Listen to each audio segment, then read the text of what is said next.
Well, hey, greetings and a most heartfelt salutations, everybody. Welcome back to the channel for this installment of John Campea Show. Might get Monday. Brand new week. Whole new glorious week. And for us, it's game day because later this evening, we are going to go watch Mission Impossible Dead Reckoning Part 1. Hey, guys, keep your eyes open on the YouTube channel a little bit later tonight. We'll be posting our right out of the theater review and reaction to it. Cannot wait to see this. And of course, here on Open Mic, the mic is open. The floor is yours. What do you guys want to talk about? That's all we're going to do here today. And there's two different ways to get a topic or question on the show.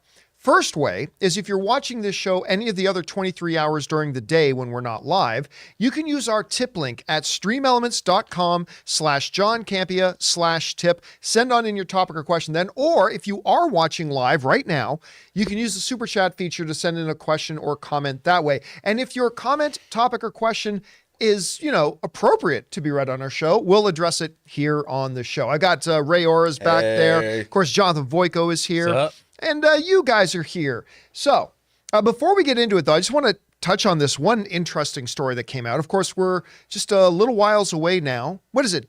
July? When does Oppenheimer come out? I thought it was the 21st. Look at The 21st? So yeah, we're just like less than 2 weeks away now, 11 days away from when Oppenheimer and Barbie are both opening on the same day, same weekend. A lot of people are keeping their eyes on this situation very closely. And actually, the early box office projections are saying that Barbie could double the opening weekend box office of Oppenheimer. Of course, Oppenheimer is an R-rated historical piece about a pretty grim topic that looks like it's going to be awesome, but may not be getting, families running out to see it like they will be going to see Barbie. At any rate, a lot of the questions around that weekend have been, well, which movie are you going to go see first? You're going to see Barbie first?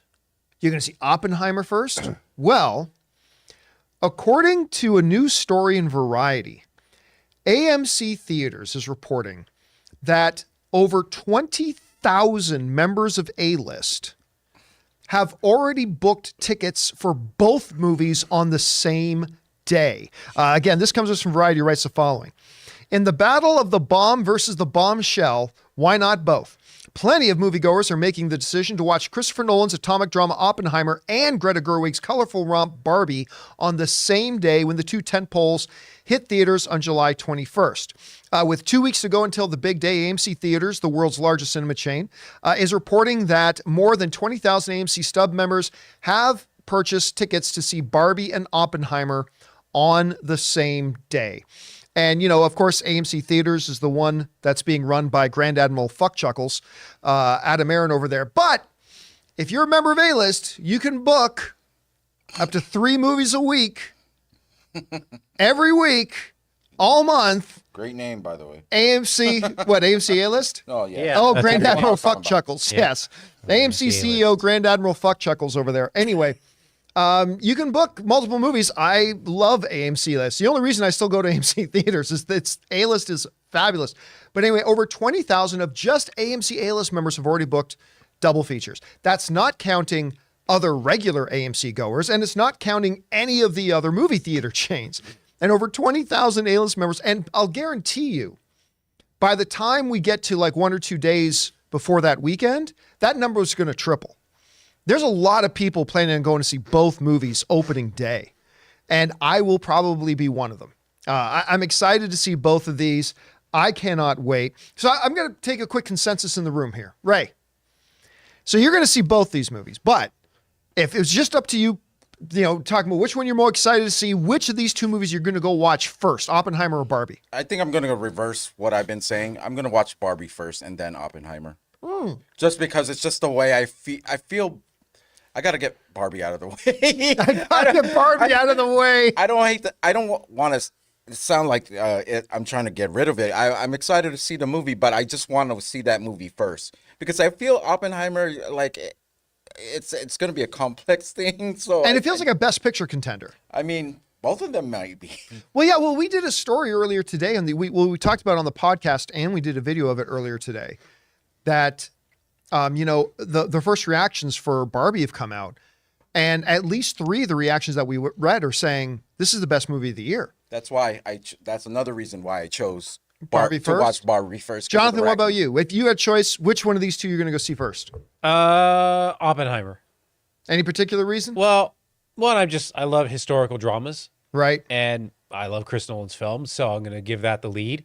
But also, I'd rather the last thing I go out of the theater with be Barbie. See, that's what Chris Carr was talking about too, right? That it's not so much which movie are you more excited about. Like Chris Carr was saying, I think a lot of people who do double features are going to do Oppenheimer first because you don't want to end your evening on, yay, the atomic bomb. Like, right? Like you might want to like do Oppenheimer, get the heavy film out of the way first, and then do the one that ends a little bit more lighthearted, maybe. If I were to schedule it, like I had to watch both of them in one day, Barbie would be my morning movie or afternoon movie. Oppenheimer would be the evening night one? movie. Will be the night movie. Yeah, I think you're going to see a lot of people with a lot of different kind of takes on that. I just think it's fascinating that over 20,000 A-list members have already booked tickets for both movies same day.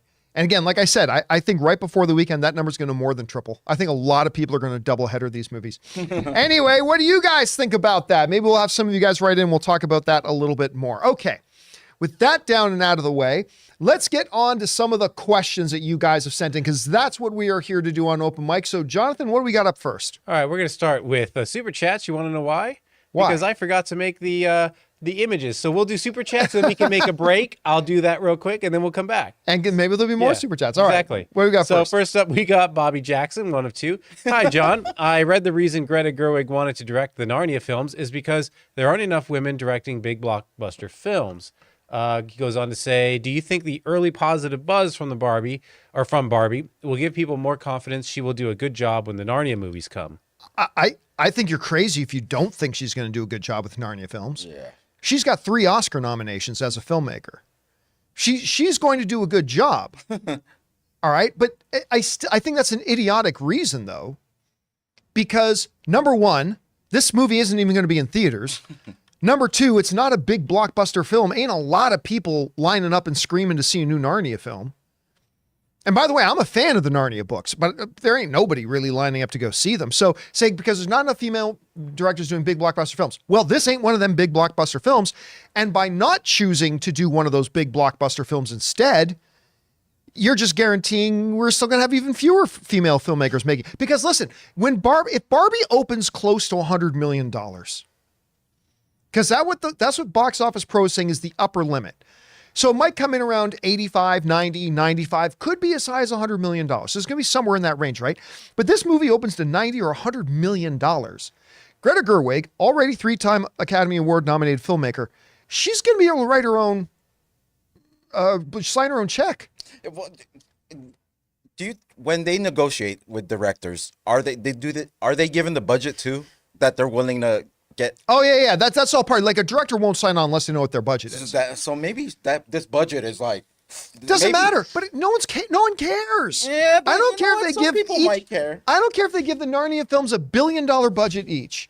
Nobody cares. And when I say nobody, of course some people will. Yes, but we're saying that we need more female filmmakers doing big blockbuster hits.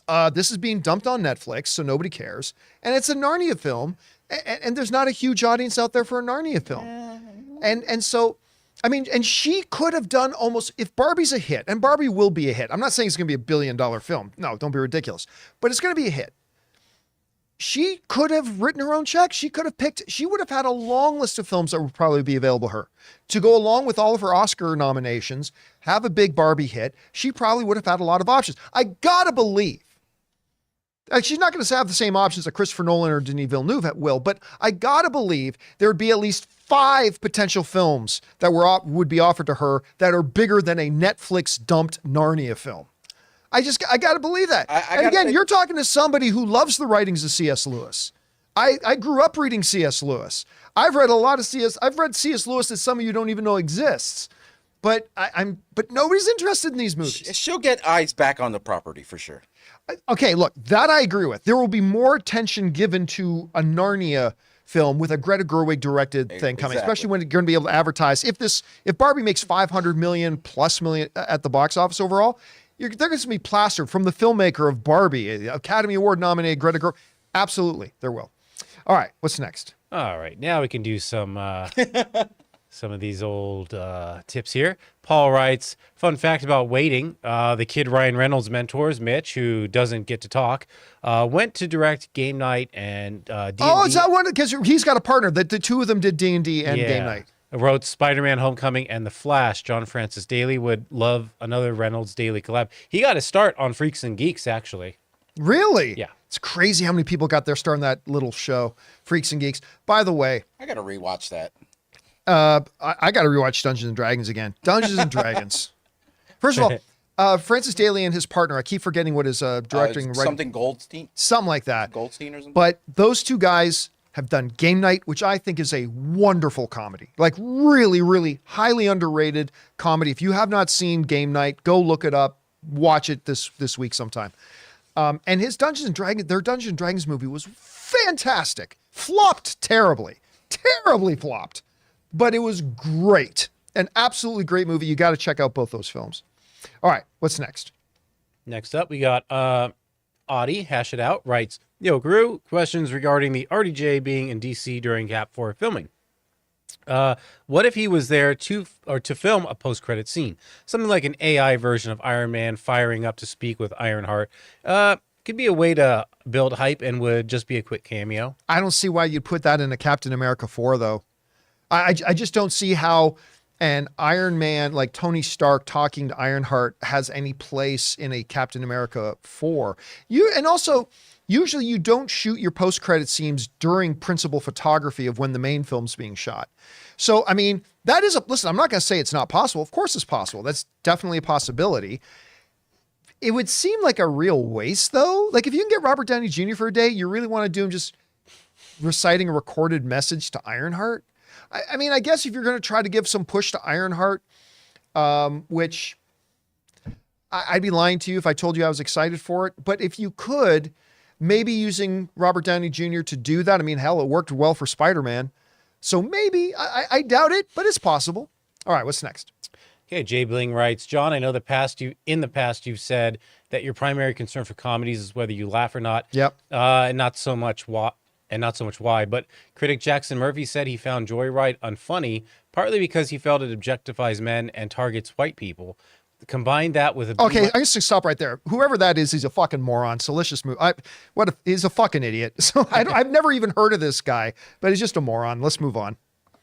Rob W. writes, hey, crew, just checked off a bucket list item. Flew in to see the GOAT, John Williams, at Hollywood Bowl. Had to see him before it was too late.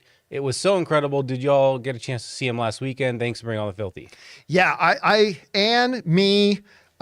actually, let me see if I can pull this up. I'm not sure I've got it here. Give me one sec. But Anne, myself, and the great... Actually, yeah, we can bring this up here. You guys remember Dennis Zen? There he is. Me, Anne, Dennis Zen, and Sarah, his girlfriend, we all went to go see John Williams in concert this year. Ann and I have been going to see the annual John Williams concert. It's called Maestro of the Movies, that they've been doing every year forever. And Ann and I can't remember if we were going 8 years in a row, 9 years in a row, 10 years in a row, whatever. But we absolutely really wanted to make sure we went this year because they've not made any announcements. So we really felt like this was going to be his last year. And I'll tell you what, the concert was awesome. Had a great time. But after watching it, I'm really convinced now this will be his last one. His last Maestro of the Movies. First of all, for the last couple of years, John Williams doesn't even do the whole show anymore. The last 2 or 3 years, he's had another conductor do the first half of the show, and then there's an intermission, and then John Williams comes out during the second part and does the second part of the show. But this year, there's the conductor's platform. It's about 2 steps. But you could tell John, I mean, the guy's, what is he, 93 now? 92, 93, and still kicking ass? So anyway, he was having trouble getting up those 2 steps to get on the platform. And we also noticed that... 91. He's 91 now? Okay. Like in his 90s, still working, still kicking ass. Dude's still a rock star. But also when he was up in the conductor thing, many times he was kind of leaning and holding the bar. Like he was slouched over a little bit more. And it was like, you know what? The dude's in his 90s. Let's let him call it a day and retire. Like he can still compose. But let him sit down and compose if he wants to. Like, doing this thing and being at the Hollywood Bowl might be a bit, yeah, so I really do think it was probably his last one. And if it was, I'm definitely glad I got to be there. And if he does do one more, well, I'll definitely be there for that too. But yeah, it was absolutely fabulous. Such a great time.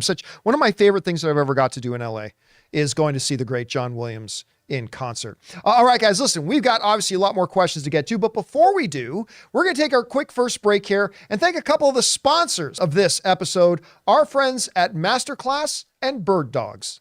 We want to take a second to thank the sponsor of this video, Birddogs. You know, as a guy, there's only two things that are important to me when it comes to fashion: looking good, and even more importantly, being comfortable. And that's where our sponsors, Birddogs, come to the rescue. Offering everything from pants like stretch khakis, joggers, and sweatpants, to shorts like gym shorts and swimsuits, and even great looking and comfortable polo shirts. Birddogs, like their stretch khaki shorts, are designed to fit slimmer through the thighs and legs, giving you a truly sculpted look. Birddogs shorts fit way better than regular shorts that are made of a stiff, restricting cotton. You see, Birddogs fixed this issue by inventing cloud knit fabric that looks just like khaki, but stretches so you get a way slimmer fit without having to sacrifice movement. And that's just one of the reasons that by wearing Birddogs, you're gonna look good and, more importantly, feel good. So guys, go to birddogs.com/Campea for a free Yeti-style tumbler with your order. That's birddogs.com/Campea for a free Yeti-style tumbler. You won't want to take your Birddogs off. We promise you.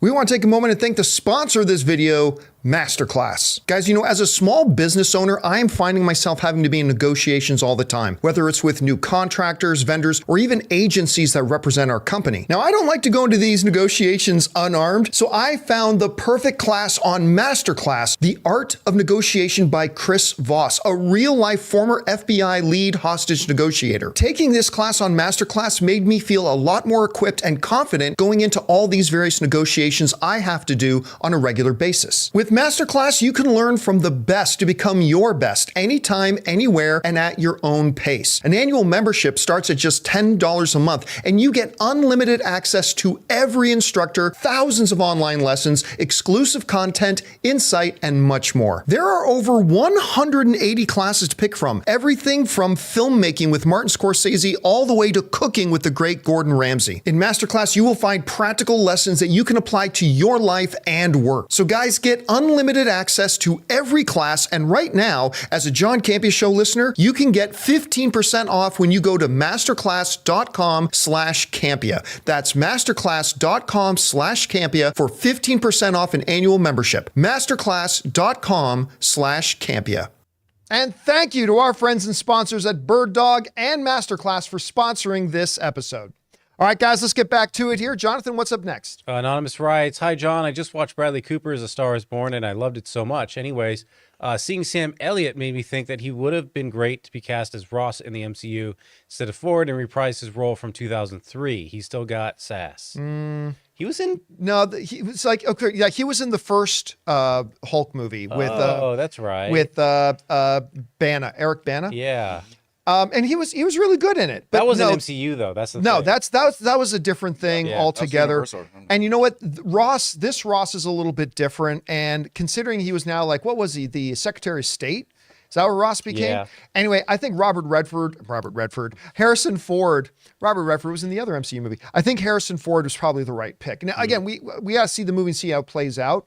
I love Sam Elliott. I think he's fantastic. He's got one of the coolest looks and voices. You know, recently in 1883, then Parks and Rec, his role as Ron 2 in Parks and Rec is fantastic. Forgot about that. Yeah, he's so good as Ron 2 in Parks and Rec. But I think Harrison Ford was probably the right pick for this. Instead of all of a sudden going back to a different version of him, I don't think that would have been a good move. All right, what's next? All right. Colin writes, "I think Joyride failed at the box office because they prematurely announced the rebooted Joyride cinematic universe too early." I just, again, this goes back. This is why I love this comment. It just makes me laugh because a number of people who go, "Oh, the reason the DC movies have filmed lately is because they announced a reboot." The DC films have been failing since 2018, long before they announced a reboot. So why did all those other ones fail? Anyway, yeah, listen, I've been saying two things about Joyride for a while. Because Joyride made about $5 million this weekend, right? Mm-hmm. But I've been saying two things about it this whole time. Number one, it's the funniest movie of the decade. And now, humor is completely subjective. Just because it worked for me doesn't mean it'll work for you. That's the beauty about the art. But for me, it's number one, the funniest movie of the decade. But number two, that it wasn't going to make any money. It wasn't going to make any money. First of all, it's a raunchy comedy, which is going to limit, your results there anyway. I mean, there have been some big successful raunchy comedies, but a lot of them don't. Number two, Lionsgate really didn't put much of a marketing budget behind it. And number three, nobody recognizes anybody on the poster. And we talked about that a little bit earlier. Somebody wrote and asked if having movie stars was still important. And I said, yeah. Like when the average movie fans look at a movie poster and they don't see anybody they recognize, that lessens the chances that they're going to go see it. And you put all three of those factors together. I told everybody, this movie, no one's going to see this movie. It's not going to make any money. And sure enough, it made like $5 million.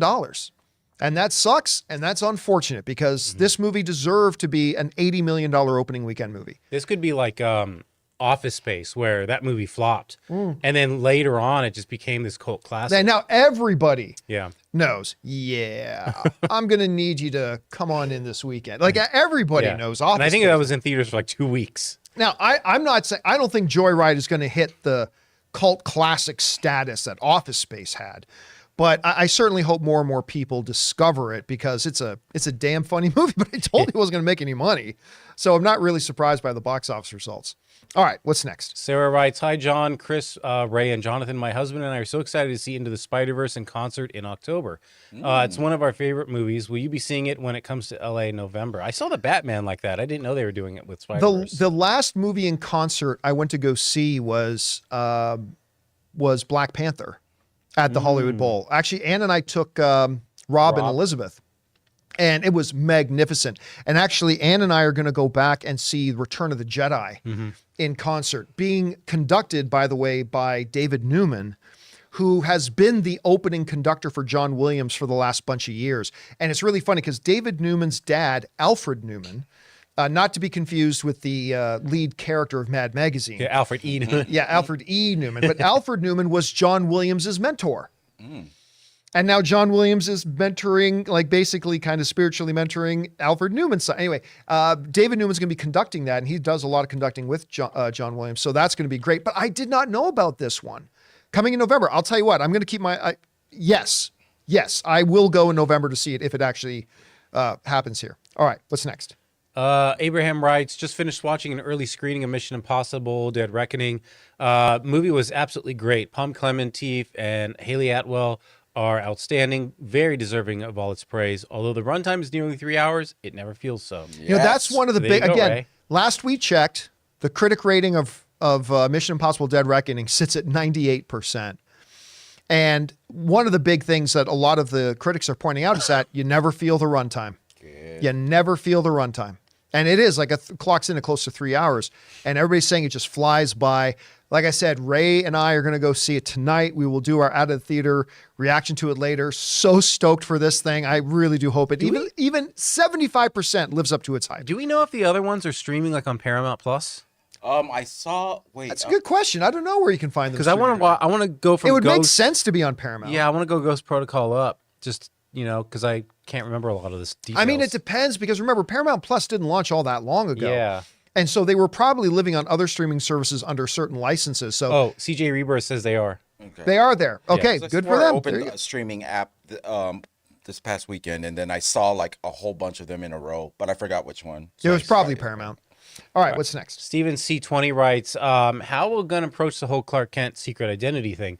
Will he do what Snyder did and have Lois instantly make the connection that he's Superman? Since this movie isn't an origin story, I think it should just begin with her already knowing. I have a feeling that that's what they're going to do. Remember, this movie starts with Clark already working at the Daily Planet and having already worked there for a little bit. Not long, I think a year or two. So they may actually start with Lois already knowing his identity. If not, she will discover his identity somewhere in this movie. Look, that's a big classic trope. And all hero stuff is a character finding out a superhero's secret identity. Actually, on shows like Arrow and The Flash, two shows I love very much, but it seemed like every single week a new character was finding out the superhero's secret identity. It was like, at this point, who doesn't know Oliver is the Arrow? Like, who doesn't know at this point? But that is a big thing in a lot of these superhero shows, right? Is that, ooh, this person now finds out the secret identity. I just finished getting caught up on Superman and Lois.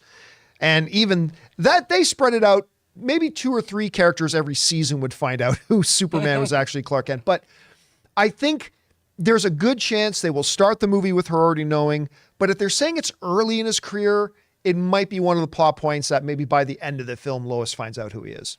All right, what's next? James LH writes, "Hi, John. This past Saturday here in the UK, Cineworld had its 3rd secret screening of 2023. Previously, Dungeons and Dragons, then Elemental. So on Saturday, it was Joyride, not due for UK release until August. There's another secret film, July 24th. Okay, why can't they do secret screenings in North America like that? Because Regal, owned by Cineworld, by the way, Regal has their Secret Tuesday or Secret Monday or whatever they do once in a while. And every time I've only gone twice, but they've been like bottom of the barrel. Most people never even heard. Like I remember Ann and I went, the first one we went to, and it was like a month before Black Adam came out. And I was like, oh, please let the secret screening be Black Adam. Oh, please let the secret screening be Black Adam. Or if not Black Adam, maybe it'll be this one. Ooh, or maybe this one. Well, better than all that. Yeah. It ended up being the greatest beer run ever. Beer Adam. Yes. Beer Adam. Not Black Adam. Better. Okay. Beer Adam. And you ran with it. Beer Adam. You ran with that. That was so bad. And you still Zac ran with it. Efron. Greatest beer run ever. Just straight to Apple TV Plus or whatever streaming service it was. It's like, really? Ann and I were there for like 15 minutes. We're like, this is so bad. And we just got How dare the one. you? How dare you dare believe you? Apple TV Plus would take such And a I thing? love Apple TV Plus and I love Zac Efron. Yeah. But I couldn't take it. And then the second time we went, I can't remember what it was, but it was another ditch digger movie. It was like nobody cared about. So yeah, Well, you don't remember what it was. yeah, that's how stunning we were. It's like never anything. What did they say theirs were again? Elemental. It was so Joyride was most recently, Dungeons and Dragons and Dungeons. I mean, those are 3 killers. Why don't we get those? Anyway, all right. What's next? Let's see. James LH is back. I like Joyride, maybe not as much as you, John. Even though it was funny, I actually found the overall story more interesting and moving. I'll be seeing it again when it's officially released, as I promised to take my sister. Aww. Yeah, I mean, here's the great thing too. On top of laughing ourselves hysterically, like Anne, like tears up and cries as you get near the end of the movie too. There's some legitimate emotion in there and all that kind of stuff. Don't get me wrong. The plot of the movie, Amistad, it is not. But I mean, it's a great comedy that gives you some legitimate feels and everything on top of that too. So, and again, somebody wrote in the other day, say, John, I don't really like sexual humor that much. Should I go see this movie? I'm like, hey, listen, if sexual humor doesn't normally work for you, this is not the movie for you. Don't go see this. So it's definitely not going to be for everybody, but yeah, it had some really good emotion to it as well. All right, what's next? Death Star Architect. I gotta have a few words with you, buddy. For me, I think an intermission during a movie at a theater would interrupt the sustained suspension of reality. Watching a movie in a house is different because they're 2 completely separate environments. It's like comparing apples to watermelons. I don't completely think so. disagree. I don't agree with you at all. Either pausing in the middle of a story is distracting or it's not. So like my argument about this, first of all, classic Hollywood always did that. There always used to be an intermission at the movies. Back in the day, like even before my day. But there were always intermissions back in the day. And really the removal of the intermissions was about speeding up how many showtimes you can get in the theaters. And remember, I don't believe that every movie should have an intermission. I think, though, that it would be really beneficial to the movie-going experience if any movies that say clock in at 2:45 or more, having a quick intermission. Yeah. It does a couple of things. Number one, it will reduce the amount of people who pull their phones out during a movie, right? If somebody feels the phone buzz, they go, you know what? I probably got like 15 more minutes until an intermission. We can step outside and check my phone, all that kind of stuff. Number two, you don't have to miss part of the movie because at that 3-hour and 10-hour movie, thanks to these giant sodas you get at the theater, that you had to get up and run to the bathroom. And I don't care what everybody says. I never have to go to the bathroom. Okay, good for fucking you. The reality is, whenever I'm in a movie theater, granted, not as much when it's like a 90-minute movie, like a No Hard Feelings, but whenever I'm in a longer movie, I do see a lot of people during the movie at some point have to get up and go to the bathroom. So that does two things. Number one, they have to miss part of the movie. And number two, it's kind of distracting that I got to go, okay, in my seat and lift my knees up as they try to squeeze by and get out. And then I have to do it again when they come back in. No, screw that. Guess what? If there's an intermission in the movie, you don't have that distraction, right? You get to go use the bathroom and not miss any of the movie. But even if you're not one of the people who has to use the bathroom, you don't get that distraction of people having to come in and out. Sometimes people come and go because they want to go get something else to eat or refill their drinks. Guess what? If there's an intermission, no problem with that. And the thing is, at home all the time, listen, we just did a story the other day, when they were announcing that Netflix and Disney Plus were going to be introducing ad-supported tiers, people say, well, I'm not going to get the ad-support tier because I don't want to interrupt the show I'm watching or interrupt the movie I'm watching. Guess what? Huge numbers of people are signing up for the ad-supported one. It doesn't interrupt the thing. When you go to a commercial break during an NFL game, it's like, oh, now I'm completely out of the game. I'm just not into it now because I was, but then they took a commercial break.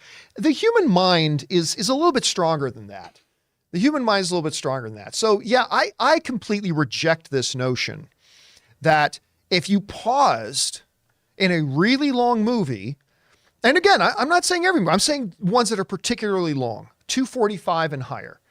If you took a 7-minute pause in one of those things, it does not affect your movie-going experience. No. Plus, if you guys watch the old films like that, like Lawrence of Arabia or Ben-Hur, they were edited in a way that it made sense. It wasn't just an abrupt cut.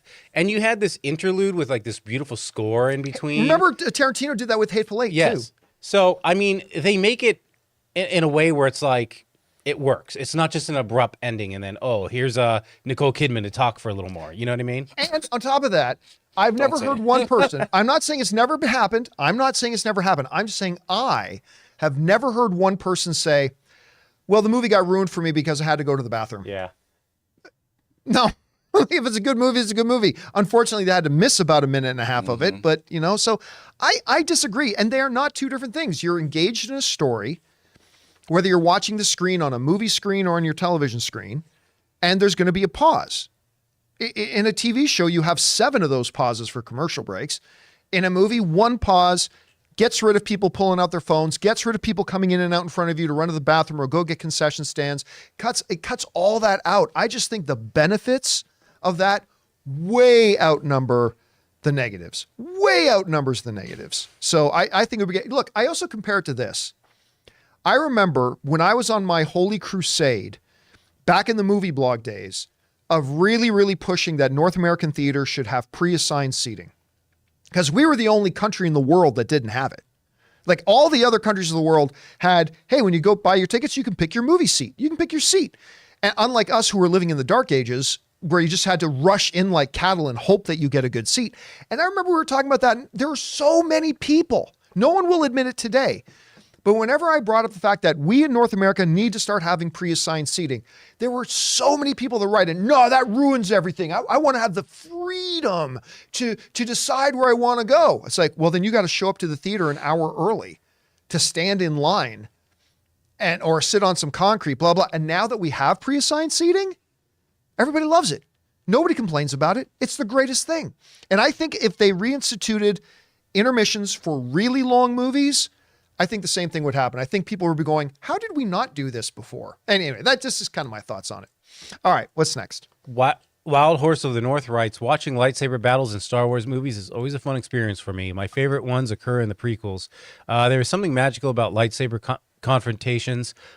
It's almost like having I don't know if you've experienced an orgasm, but yeah, I have to question whether if you've actually had an orgasm. But in all seriousness, there's a particular joy. There's a particular joy when a lightsaber lights up on screen and there's going to be a fight. No, I'm not talking about orgasms, Ray. I was like, why is he covering his ears? I'm not going to say what I was about to say because I don't want Ray to go running out of the room. Why? Do you want to see me here? No. Sorry. There is a particular joy that the heart gets when you see a lightsaber lighting up on screen, right? And as much as I hate the prequels, there are some damn good lightsaber fights. The best lightsaber fight, though, in all of Star Wars is Return of the Jedi Emperor Throne Room fight. Because the action is steeped in drama, right? It's the drama of the moment. And that's what, to me, not to mention the score of John Williams in that particular fight, makes that the greatest lightsaber fight of all time. Not in pure choreography. One or two of the other fights have better choreography in the fight, but because it is so steeped in the drama of what's going on when that fight is happening, that I absolutely love it. All right, what's next? Grand Admiral Thong writes, I love the Cobra Kai TV series. Oh, John does too. It is without a doubt my favorite TV show that I've ever watched. The writers put so much thought into the show. Complex character development, story progression, original characters, plot twists are fascinating to watch. John agrees with all that. I'm glad you think so. I think it's ABC after school special level on all fronts. But hey, I've got a lot of people I know. My wife loves that show. A lot of my friends love that show. If you love that show, I love that you love it. I don't myself. I'm not saying, listen, I'm not, I don't want to trash talk a show you really like. So many people love it, and that's awesome, and I'm glad you like it. So many times you paused during that sentence. Yep. That's the engaging filter between brain and mouth. Listen, I want people to love what they watch. Doesn't matter if it's something that I like or not. That's irrelevant. I want other people to enjoy it. And I'm glad that you do. And a lot of other people do too. Absolutely love that show. All right, what's next? Anonymous writes, do you remember the weasels in Roger Rabbit? The ones that died laughing? That was me during Joyride. It's epic hilarious and slayed me. That's right. I'm sending a super chat from beyond the grave.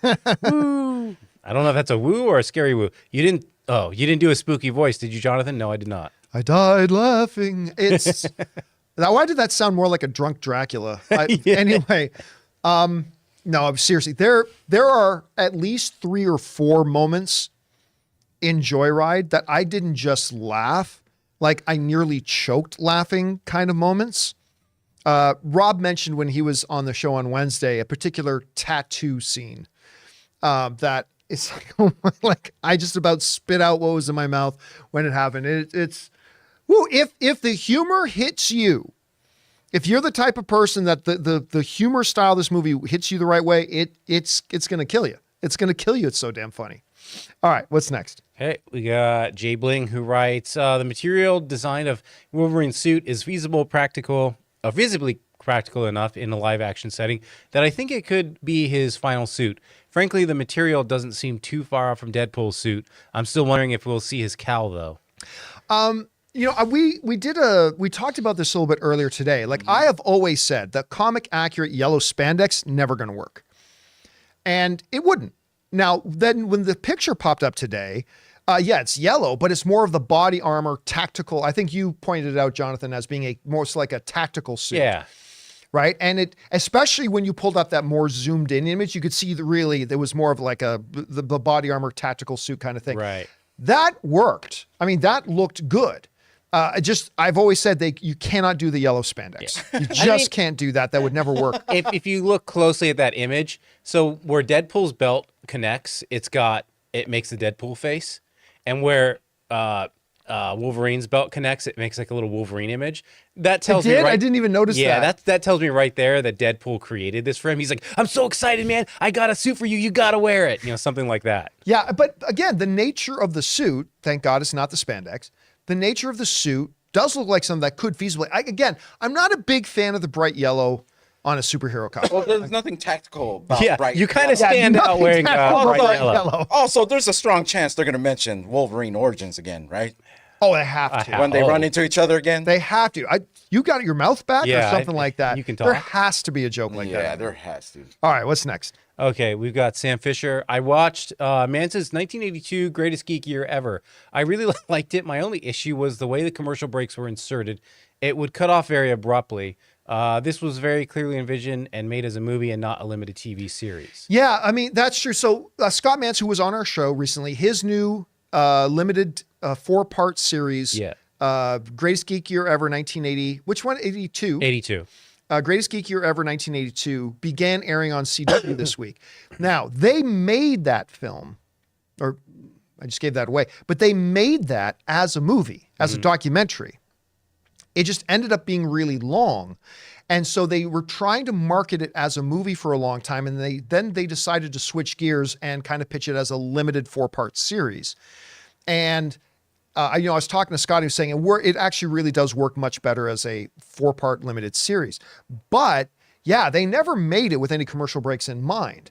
And unlike, say, a movie in a movie theater where all you got to do is find one spot to do a break, broadcast on CW on a television, you got to find like 5, you got to just insert 5 or 6 commercial breaks each one of the episodes.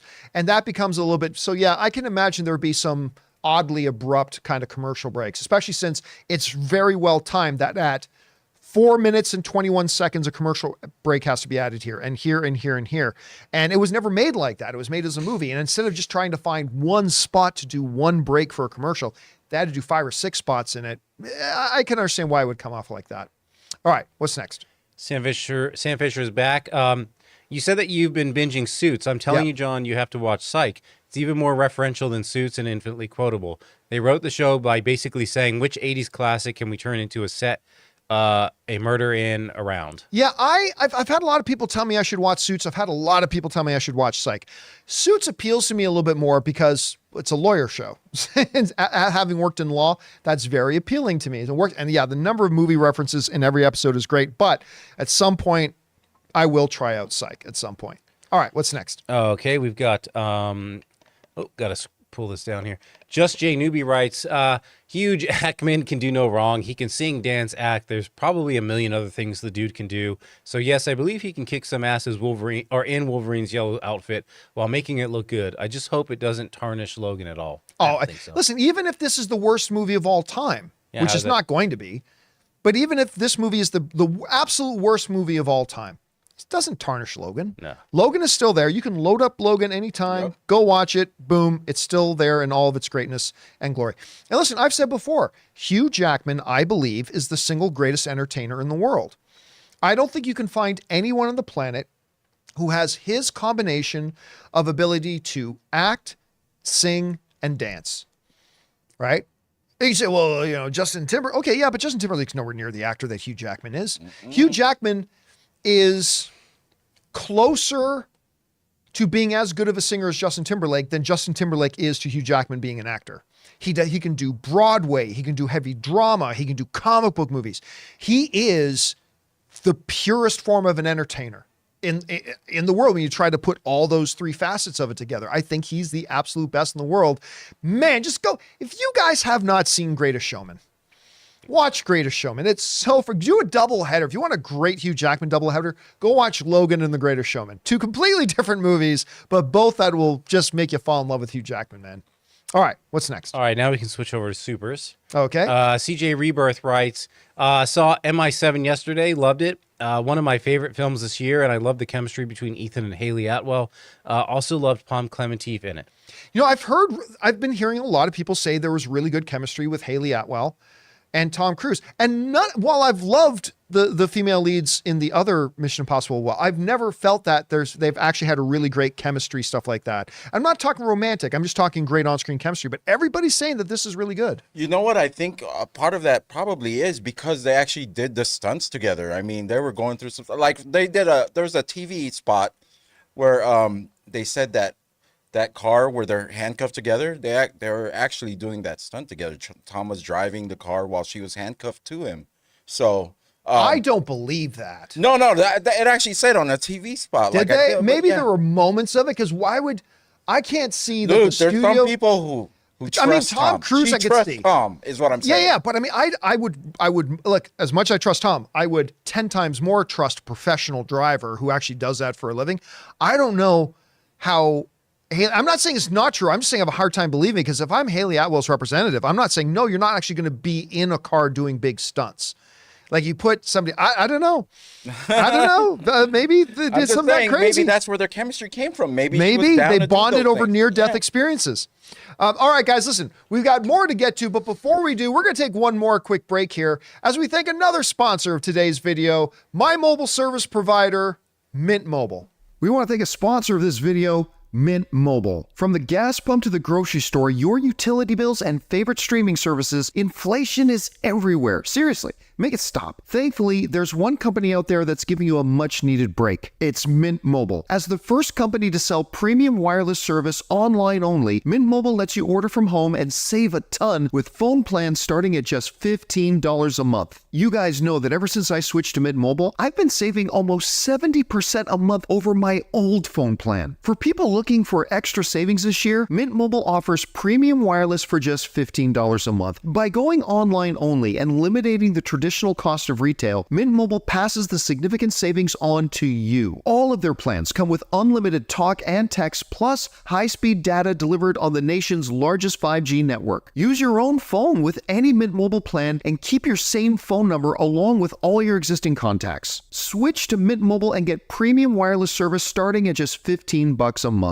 To get your new wireless plan for just $15 a month and get the plan shipped to your door for free, go to mintmobile.com/Campea. That's mintmobile.com/Campea. Cut your wireless bill to $15 a month at mintmobile.com/Campea. And thank you to our friends at Mint Mobile for sponsoring this episode. All right, let's get through the rest of the questions here, shall we? What do we got up next? D-Train writes, Mission Impossible 7 spoiler review this weekend? I'm not 100% sure. Maybe. Because I'm going away this weekend. Ann and I are taking a trip to Vegas this weekend. And so we're going to go see Usher. and likes the Kardashians. I don't know why. I don't know why anybody watches that trash. But Ann watches the Hey, Kardashians. some people worked around that, you know. Yeah. Just Okay, saying. you know what? Now I feel bad. I forgot you worked with the Kardashians. I totally forgot about that. I apologize. For those of you who didn't know, producer Jonathan worked with the Kardashians before coming over to work with us here on the John Campea Show. At any rate, and in one episode, the girls all went to see Usher in Vegas. So Ann was like, we got to go see Usher in Vegas. So does he have a residency there or something? yeah, so he just started a short-term residency there. So Ann and I are going to go see Usher in Vegas this weekend, which means obviously I can't do one on Saturday. We usually then drive 3 hours to get home on Sunday morning. I got to see how I'm going to feel later in the week. So maybe there'll be a Mission Impossible open spoiler discussion, maybe not. I just don't want to kill myself to do it. You know what I mean? And I'm not quite sure after a 3 hour drive, I'm going to want to come in and do a 2.5 hour open spoiler discussion, but I don't know. Maybe. I haven't made a final decision on that yet. All right. What's next? Okay, Terry McGinnis writes, sad to see Joyride open so low at 6th place in the box office, but at least Sound of Freedom is doing well. I hope you get a chance to see it. It seems that's a pretty deep movie, Sound of Freedom. Yeah, I actually, there's two movies that opened this week that I have no interest in. One is the Insidious. By the way, Insidious did much better than I thought it would. I mean, it finished #1 at the box office. So, good for them. The other one is Sound of Freedom. I just don't have a lot of interest in either of them. All right, what's next? All right. Fangblaze71. This might be a hot take, but Wenwu from Shang-Chi has easily been my favorite MCU villain post-game or post-Endgame. Tony Leung was phenomenal as him. Oh, listen, I'll tell you what. He is one of the greatest MCU villains. Yep. He's got one of the best stories. I love stories about villains that they become parables about what can happen, what pain can do to people. I basically just love stories in general about what pain can do to people. And Wenwu is a character who had become this really good man, and then pain and loss led him down a different path. And that can happen to anybody. Even a loving father can become the type of man that he was. I love that story. One of the big reasons why Shang-Chi is one of the best MCU movies ever made. All right, what's next? Okay, we got Bobby Jackson. John, did you ever end up watching season 3 of Superman and Lois on the CW app? If so, what did you think of this Lois storyline of the season? No, season 3 is, sorry, I said I got caught up. I got caught up on the 2 seasons that were available. I don't have the CW app. And I think on the CW app, they have the last time I used the CW app, it was when I was watching Supernatural. And CW app puts in a lot of commercial breaks. Like I felt like every 5 minutes there was a commercial break. And sometimes the commercial break would be one ad. Sometimes the commercial break would be 5 ads. And I just found that and I don't know if they've changed it, but I just found that the CW app was not a pleasant viewing experience. Like, I don't mind commercials on TV shows. Of course, that I have no problem with that. That's great. But it was like every 5 minutes, it was like, and then when you would take a commercial break, and sometimes it would be like 5 commercials or more, it's just not a great viewing experience. So I'm going to wait to get caught up on season 3 until it comes out on another streaming service. All right, what's next? John Redcorn writes, Joyride matched Teenage Kraken opening box office. This is what happens when you don't market your films. Also, Indy 5 lost the #1 spot to Insidious. Well, yeah, but that's not surprising. I mean, most films don't hold on to the #1 spot in their second week. It certainly happens. It's just that the majority of them don't. So Indy 5 actually had a pretty good second weekend drop. It was 56. I think it was 56%. Yeah, I think that was the second weekend drop. Actually, you know what? Let me double check that just to make sure. Box Office Mojo. We will go to, where is it here? Okay, so yeah, Indiana Jones, the Dow, 54% drop. So, I mean, Insidious needed to make over 27 million. And yeah, again, Insidious made more money than I thought it would, 33 million. I mean, that's half of what Indiana Jones made on its opening weekend, but still, that's better than I thought Insidious would. But Indiana Jones made another 27 million on its second weekend, representing only a 54% drop. And that's great. But the problem is it opened so low. It opened at 60 million. So only a 54% drop is very good. But it still means you only made 27 million on second week. So right now, Indiana Jones and the Dial of Destiny has made about 250 million worldwide. That's not enough. Not enough for a movie that cost nearly $300 million to make. All right, what's next? We've got Josh Becker, who writes, seeing Dead Reckoning again tonight. It's fantastic. Oh, I cannot wait, man. Anne is also super excited. Cannot wait to get out to go see this tonight, man. All right, what's next? Orange Hand writes, my experience with the restaurants you mentioned the other day, Domino's, Pizza Hut, is that the quality of big chains tends to vary depending on location. Rarely do I find them universally good or bad. Except for Domino's. Domino's in Canada sucked ass. Domino's in the States sucks ass. I mean, hey, listen, it's a matter of taste. I told you the story. Ann and I have a couple friends that they love Domino's, and that's great, but I found it to be terrible. But Pizza Hut, I'll tell you, from Canada to here, I find the taste of it very much the same. Now, my go-to pizza, and I don't often order it because I never order, very, very rarely will I order pizza by myself, but not everybody loves this, but my go-to pizza is Pizza Hut Meat Lovers. It's the best Meat Lovers pizza, one of the best Meat Lover pizzas I've ever had.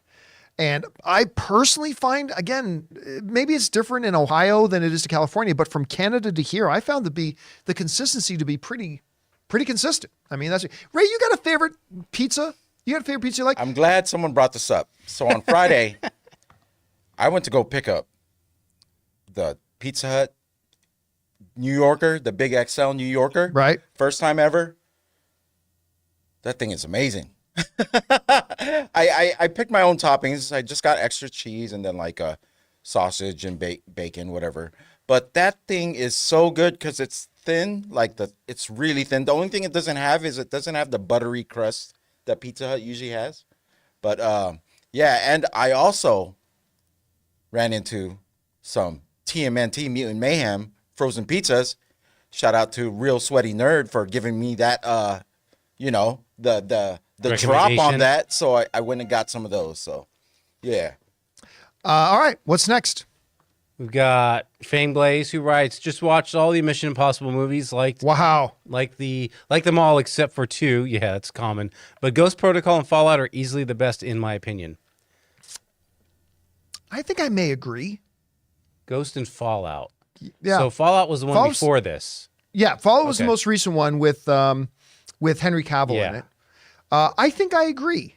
I think I agree on that. Yeah. You know what? I forgot. I gave you a homework assignment to watch the last 2 Mission Impossible films. Yeah. His dog ate the homework. This one is going to be the best, my most favorite. All these reviews got me so excited. The dog ate his homework. Dog ate his homework. We're going to have to get on that, actually. Well, you know what? Like I said, if this movie really Yeah, then you go back and watch Then I it. go back. Yeah. So All right, what's next? Fang Blazes back. Recently rewatched Wakanda Forever. I still like it, but I noticed so many more flaws in the film this time, and I think it's a big step down from one. I agree. I mean, I liked Wakanda Forever. I do. It's a good movie. Made over $800 million, and I liked it. It's a good movie. But to say it's a step down from the first Black Panther is an understatement. It was a significant step down. Still good, still enjoyable, had a good time with it.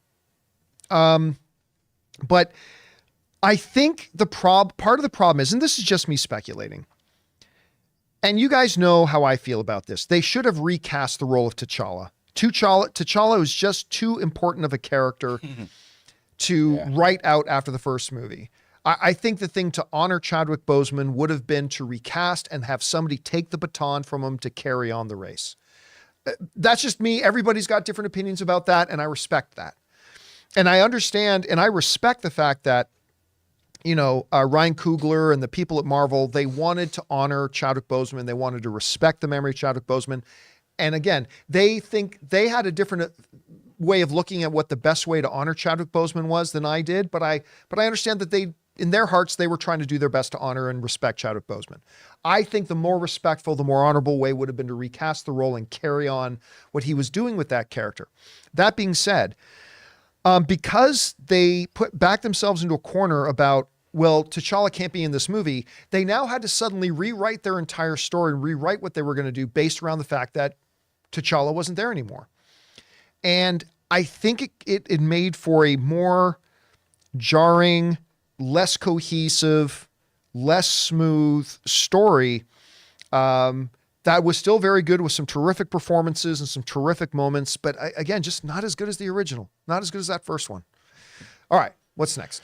Harvest K writes, looks like Barbenheimer is really becoming a thing. Yeah, people are shipping them. They're shipped. Per Variety, AMC says over 20,000 moviegoers booked both movies the same day, double feature. And that's only counting A-list. Yeah. That's not even counting people who just ordered tickets for both movies. That's specifically only AMC A-list people. Over 20,000 of them have booked for both movies. And again, I said it earlier in the episode, I believe that number will triple by the time you actually get to the weekend. By the time you get to that weekend, that number will triple. It might even get closer to 100,000 people. A lot of people are looking forward to both of these movies. All right, what's next? King Daddy Goat writes, rumor is Wolverine in Deadpool 3 is from Earth 838. Which one is that?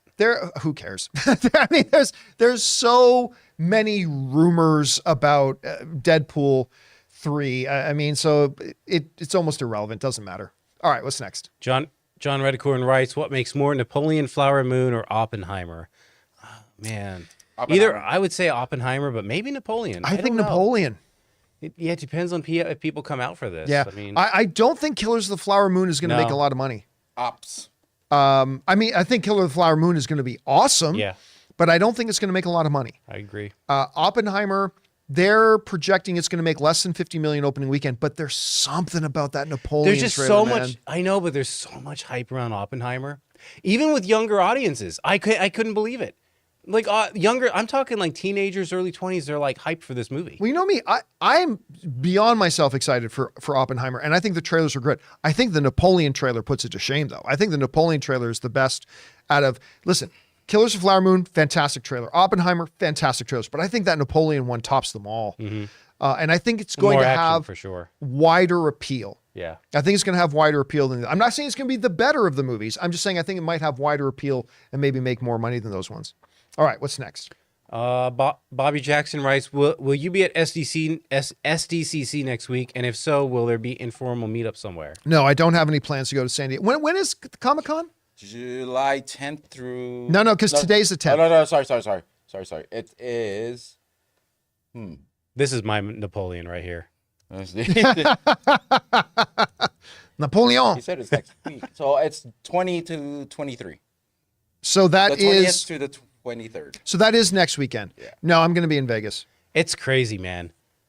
I mean, for years in this industry, it was just like, that was our fixed point every year. Yeah, Like, Comic-Con, everything. Yeah. Everything we did professionally when we were still at Movie Talk and whatever it was always circled on the calendar, Yeah. Comic-Con, that's what we built up for. But a couple of years ago, maybe about 4 or 5 years ago, that circled date on the calendar moved off Comic-Con and became CinemaCon.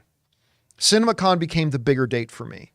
And that's now what my entire calendar revolves around. It's around CinemaCon instead of Comic-Con. Now, they're two different things, and Comic-Con is still great. We went to Comic-Con last year, but we only went for the day. We did one day.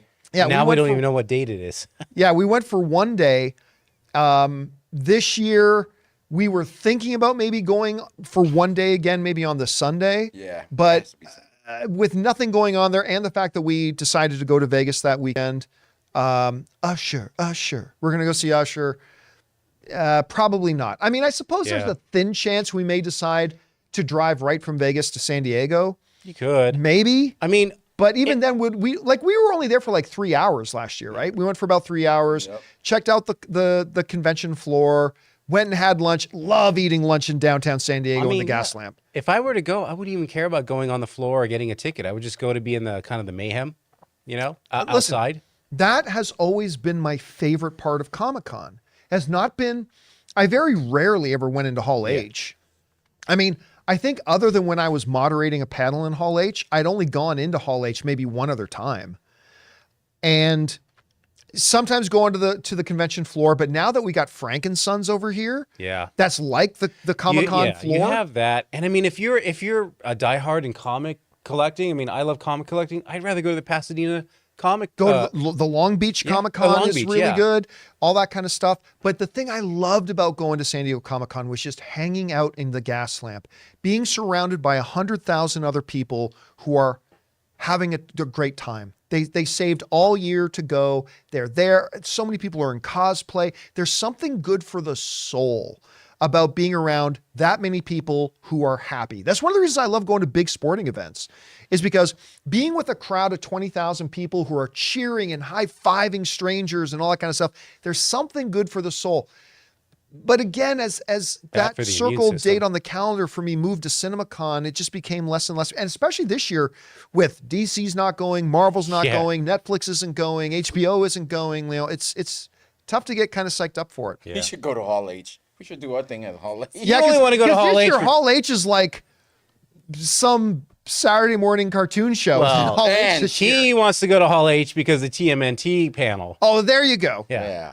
Maybe the kids in it aren't members of SAG, but if they are members of SAG, they won't be there either Yeah. because Just You give know? me the movie.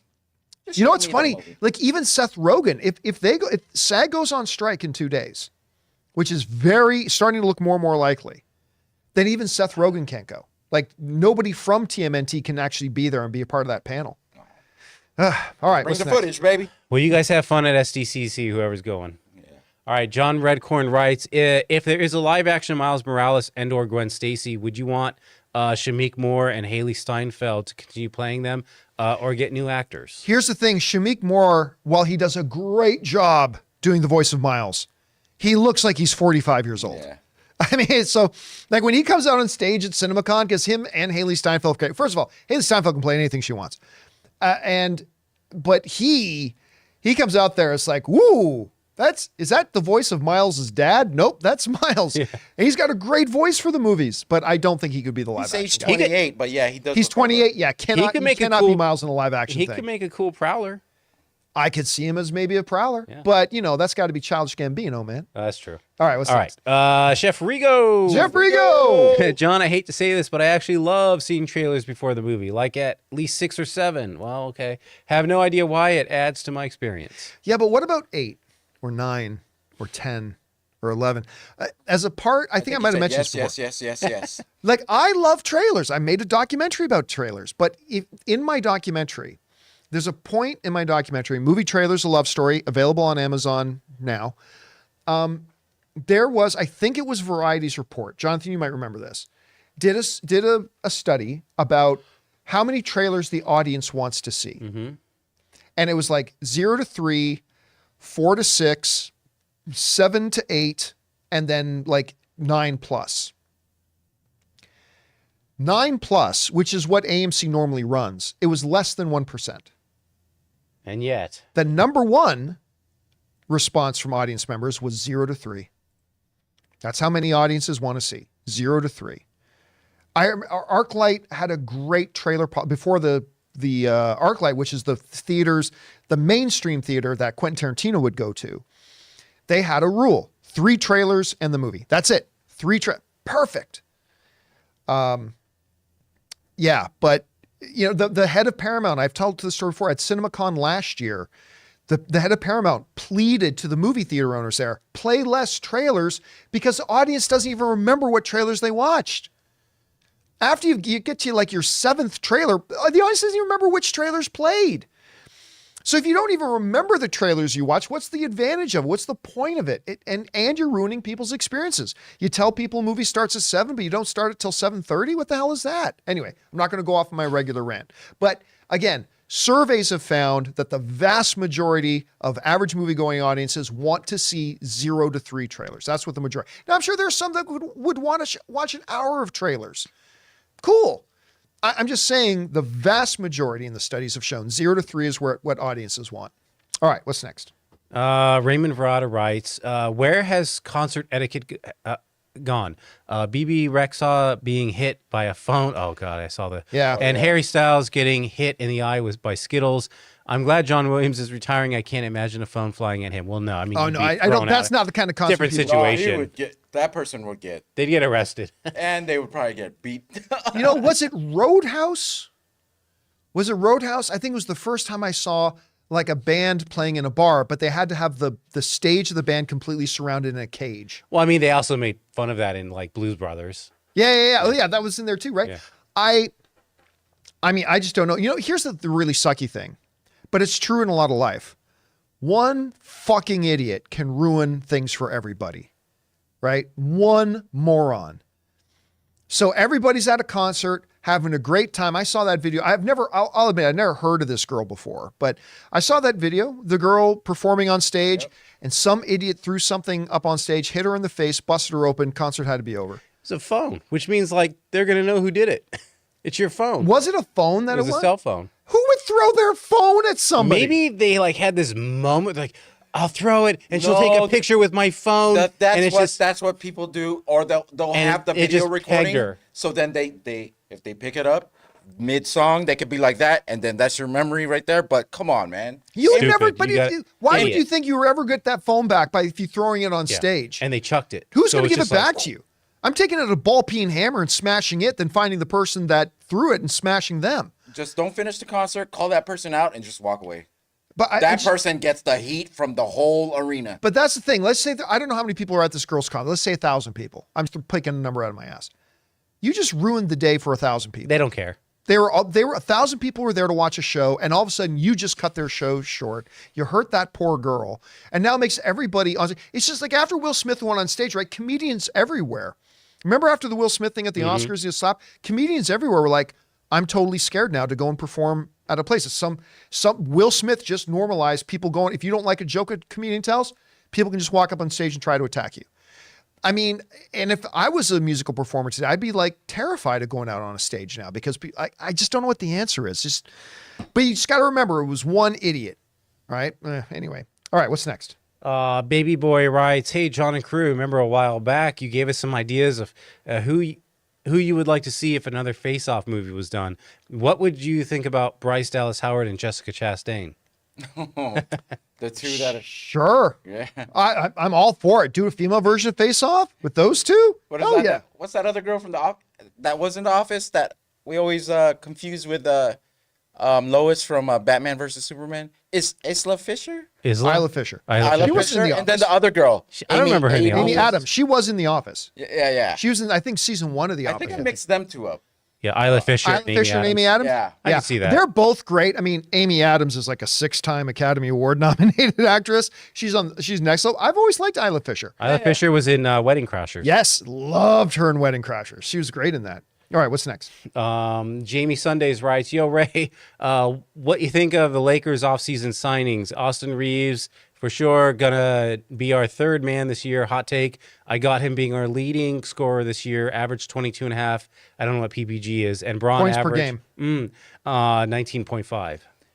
Austin Reeves is one of those players where if you can afford him, you just have to have him on your team. He does so much good for like the team unity. He plays hard, and plus he's bringing in fans that with the Austin Reeves jerseys that probably wouldn't even be there. I mean, it's all good for the Lakers. I'm not sure if he's going to lead to a championship, but he's a piece to one. I'll tell you what, unpopular opinion. I think Austin Reeves is overrated. He probably is. I think he's overrated. He probably is, but LA is LA, baby. Yeah. Half the time you got to get someone who's that gets the crowd. Who was the dude that got traded away last year? Everybody would chant MVP when he got the ball. And I was probably some dude I really liked on the Lakers, right? Yeah. If it comes up, shorter white dude, bald, shaved his head. I keep forgetting. Ann loved him, and whenever he got the ball, people chanted MVP. Oh yeah, Caruso. Yeah, I think. Oh man, no, he was good. Caruso, I would take Caruso over Reeves. Oh yeah, because his defense. He was just a more solid fundamental player. But whatever. Yeah. All right, what's next? All right, Cyan writes, I wanted to share how awesome the Lazarus Project TV show was and worth a watch. Season 2 already announced. Was Lazarus Project, was that the... No, I remember. I remember that when that first came out. When they first started talking about that, I believe Schnepp was even talking about... Why is the camera on me?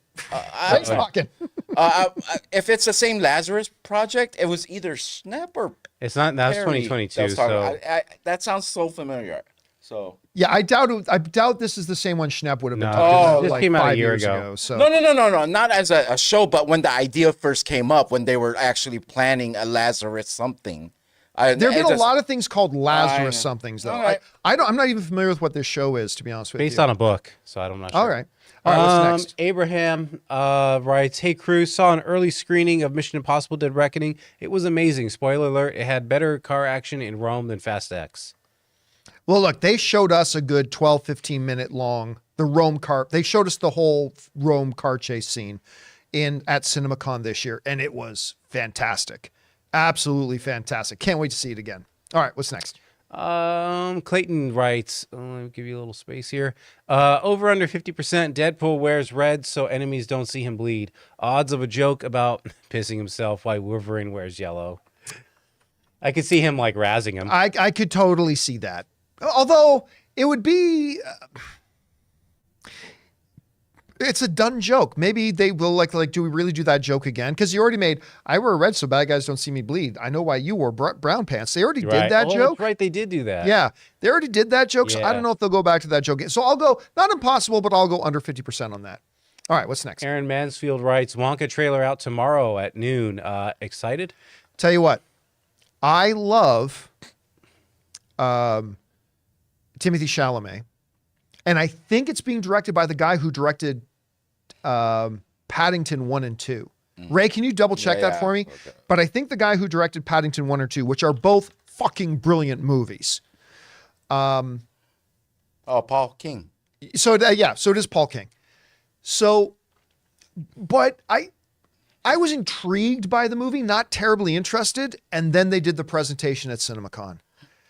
And I suddenly went from being, and what's the line from Leonardo DiCaprio? You had my curiosity. Oh, but now you have my attention. Now you have my attention. That's what it was for me with the new movie. It was like, okay, you had my curiosity. Now you have my attention. When I saw the preview for it, I actually think the movie looks really good. And I know a lot of people are already dumping on the movie, like before they even saw one frame of it. Just stupid to do another Willy Wonka movie. And I get it. I had some skepticism myself. But I'll tell you what, the presentation they did at CinemaCon was really good. And so we'll see. I'm very curious about the movie. All right, what's next? Shuvo Rahman writes, amazing how Scott at 85 is still directing such epics.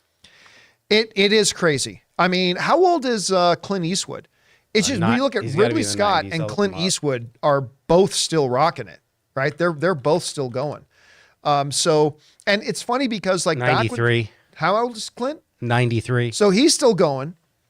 Clint, Ridley, John Williams, keep doing it, baby. But the funny thing is that just when you thought like 10 years ago that Ridley Scott had lost his touch, when he had like a number of years and a number of stinkers in a row, all of a sudden he came out with The Martian, and then he's making great, interesting films again. Even The Last Duel, which I didn't love The Last Duel, but I found that to be a very interesting movie. And I enjoyed it. I just didn't like the approach of telling the same story 3 different times. But other than that, it's a really interesting film. And now he's got Napoleon coming out, which just looks freaking great. Cannot wait. All right, what's next? All right. We've got Dr. Stinky with some support. And then Terry McGinnis writes, happy 20th anniversary to Pirates of the Caribbean. Yeah, so Oh it was God, is that 03. 20 years old? Yeah. I was living in Saskatoon, Saskatchewan, Canada when that movie first came out. I still remember going to the movie theater in Saskatoon to watch that movie. Crazy that movie's 20 years old now. All right, what's next?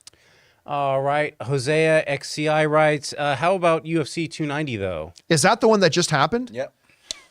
Awesome. Awesome card. Absolutely incredible card. And Volkanovski, he is the pound for pound best fighter in the world right now. I mean, this guy is absolutely crazy great.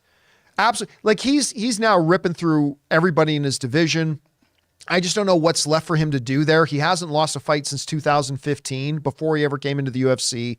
I mean, but the whole card Oh, was in that division, you mean? yeah. And I'll tell you what, why am I freezing Bo?